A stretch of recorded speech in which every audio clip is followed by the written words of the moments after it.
সূরা তাহরিম, সূরা তাহরিমের ৮ নম্বর আয়াতে আল্লাহ তাআলা বলছেন, ইয়া আইয়ুহাল্লাযীনা আমানু তুবু ইলাল্লাহি তাওবাতান নাসুহা।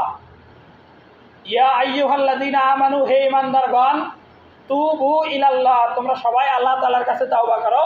তাওবাতান নাসুহা, একনিষ্ঠ তওবা করো। একনিষ্ঠ তওবার শর্ত হলো ৩টা। ১ নাম্বার হলো তাওবাটা স্বীকার করা মুখে, যে আল্লাহ আমি এই ভুলটা করেছি, এটা স্বীকার করা। ২ নাম্বার লজ্জিত হওয়া, যে আল্লাহ আমি যে এই ভুলটা করলাম, অপরাধটা করলাম, গুনাহটা করলাম, এর জন্য আমি লজ্জিত, অনুতপ্ত।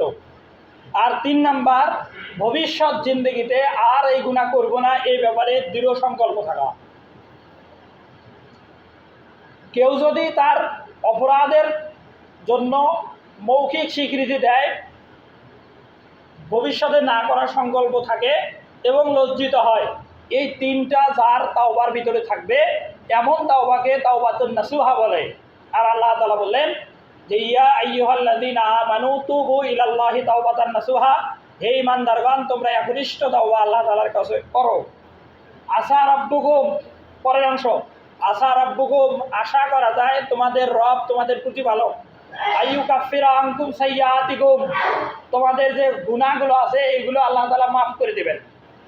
ওয়ায়ুদখিলাকুম জান্নাতিন তাজরি মিন তাহতিহাল আনহার, এবং আল্লাহ তাআলা তোমাদেরকে গুনাহ মাফ করে দিয়ে নিষ্পাপ বানায়া দিয়ে জান্নাতের যে নহর, জান্নাতের নিচ দিয়ে প্রবাহিত এমন নহরওয়ালা জান্নাতে আল্লাহ তাআলা তোমাদেরকে প্রবেশ করাবেন। কেননা যখন কোনো ব্যক্তি তাওবা করে, রাসূল সাল্লাল্লাহু আলাইহি সাল্লাম বলেন এই লোকটার অবস্থা এমন হয় যেন তার জীবনে কোনো গুনাহই নাই। প্রসিদ্ধ হাদিস, আন আনাস রাদিয়াল্লাহু তাআলা আনহু আন্না রাসূলুল্লাহ সাল্লাল্লাহু আলাইহি সাল্লাম قال আত-তাইবু মিনাজ যামবি কামান লা যামবা লাহু, তওবাকারী এমন যার কোনো গুনাহ নাই। আনাস রাদিয়াল্লাহু তাআলা আনহু বলেন রাসূল সাল্লাল্লাহু আলাইহি সাল্লাম বলেছেন আত-তাইবু মানে তওবাকারী, মিনাজ যামবি অপরাধ থেকে, পাপ থেকে এমনভাবে বের হয়ে আসে ওই ব্যক্তির মতো, কামান যার মতো, এটা উদাহরণ, লা যামবা লাহু যার কোনো গুনাহ নাই। তাওবাকারীকে আল্লাহ তাআলা ভালোবাসেন। যে লোকটা তওবা করে এই লোকটাকে আল্লাহ তাআলা ভালোবাসেন।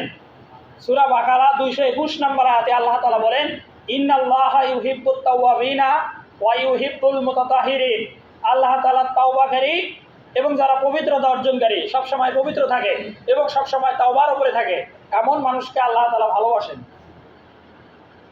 যেই লোকটা আল্লাহ তাআলার কাছে তাওবা করে এবং যেই লোকটা পবিত্রতা অর্জন করে সব সময় থাকে, এমন লোককে আল্লাহ ভালোবাসেন। পরে আরেকটা হাদিস, রাসূল সাল্লাল্লাহু আলাইহি সাল্লাম বলেন, কুল্লু বানি আদামা খাত্তাউন, প্রত্যেক বনি আদম সন্তান পাপী, ওয়া খায়রুল খাত্তাইন আত-তাওয়াবুন, যে উত্তম পাপী হলো যে লোকটা তাওবা করে।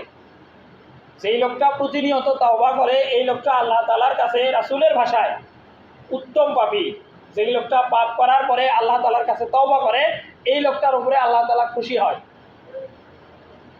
একটা হাদিস আছে এরকম, যে নির্জন মরুভূমির ভিতরে একজন মানুষ যদি পথ চলে, আর পথ চলতে গিয়ে কোনো এক জায়গায় ক্লান্তির কারণে বাহন থেকে নেমে কোনো এক জায়গাতে আশ্রয় নিল বা ঘুমালো বা বিশ্রাম নিচ্ছে, এমন সময় ঘুম থেকে উঠে যদি সে দেখতে পায় তার পথ চলার জন্য যে পাথেয়গুলো সাথে নিয়ে গেছিল, খাবার দাবার, এগুলো তার হাতছাড়া হয়ে গেছে এবং তার যে বাহন ছিল এই বাহন হারিয়ে গেছে, এই লোকটা তখন কীরকম বিপদগ্রস্ত হবে।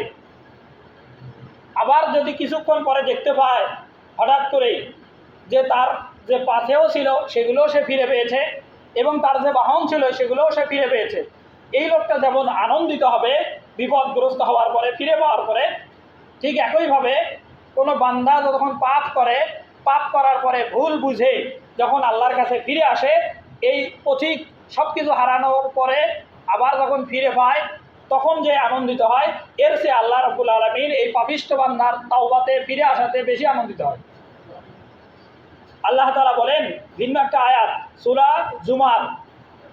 সূরা জুমারের 53 নম্বর আয়াতে আল্লাহ তাআলা বলেন, কুল ইয়া ইবাদিয়াল্লাযীনা আসরাফু আলা আনফুসিহিম লা তাকনাতু মির রাহমাতিল্লাহ ইন্নাল্লাহা ইয়াগফিরুয যুনুবা জামিআ, যে কুল ইয়া ইবাদিয়াল্লাযিনা আসরাফু আলা আনফুসিহিম লা তাকনাতু মির রাহমাতিল্লাহ, যারা নিজের জীবনের উপরে আল্লাহ তাআলার হুকুম অমান্য করে করে মানে এত অন্যায় করেছে, এত জুলুম করেছে, আসরাফু আলা আনফুসিহিম নিজের নফসের উপরে সীমালঙ্ঘন করেছে, মানে অনেক বেশি পাপ করেছে, এমন পাপিষ্ঠ লোককে আল্লাহ তাআলা সুসংবাদ শোনাচ্ছেন।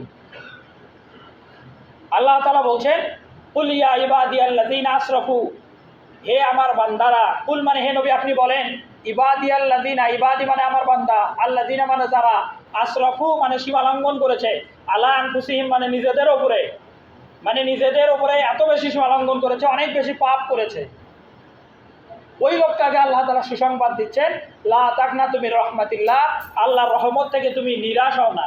তার মানে তুমি আল্লাহর কাছে তওবা করো, আল্লাহ তোমার গুনাহ মাফ করবেন।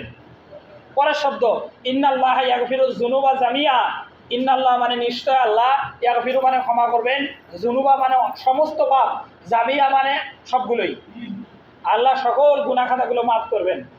এরকম এ কারণে একজন মানুষ তার জীবনের প্রত্যেকটা মুহূর্তেই যেন তওবার সাথে লেগে থাকে। রাসূল সাল্লাল্লাহু আলাইহি সাল্লাম ছিলেন বেগুনাহ, নিষ্পাপ, মাসুম। রাসূল সাল্লাল্লাহু আলাইহি সাল্লাম সম্পর্কে আল্লাহ তাআলা বলেন যে লিইউগফিরা লাকা মা তাকাদ্দামা মিন যামবিকা ওয়া মা তাআখার, আপনার আগে এবং পরে কোনো গুনাহ নাই, আল্লাহ সব গুনাহ মাফ করে দিয়েছেন। এমন মানুষ রাসূল সাল্লাল্লাহু আলাইহি সাল্লাম ছিলেন। রাসূল সাল্লাল্লাহু আলাইহি সাল্লাম বলেন যে আমি দৈনিক 100 বার তওবা করি। আমাদের বোঝার বিষয় আছে দুইটা। প্রথম হলো পাপিষ্ঠ ব্যক্তি যদি তওবা করে, এই তওবা তার গুনাহ মাফের জন্য মাধ্যম, আল্লাহ তাআলা পাপিষ্ঠের তওবার মাধ্যমে পাপিষ্ঠকে ক্ষমা করেন। আর নেককার সহ যারা নবী, এরা যে তওবা করে, ইস্তেগফার করে, এদের কারণে, এই তওবার কারণে, ইস্তেগফারের কারণে নবীদের গুনাহ মাফ হয় না, কারণ নবীরা তো মাসুম। তাদের মর্যাদা আল্লাহ তাআলা আরও বাড়ায় দেন।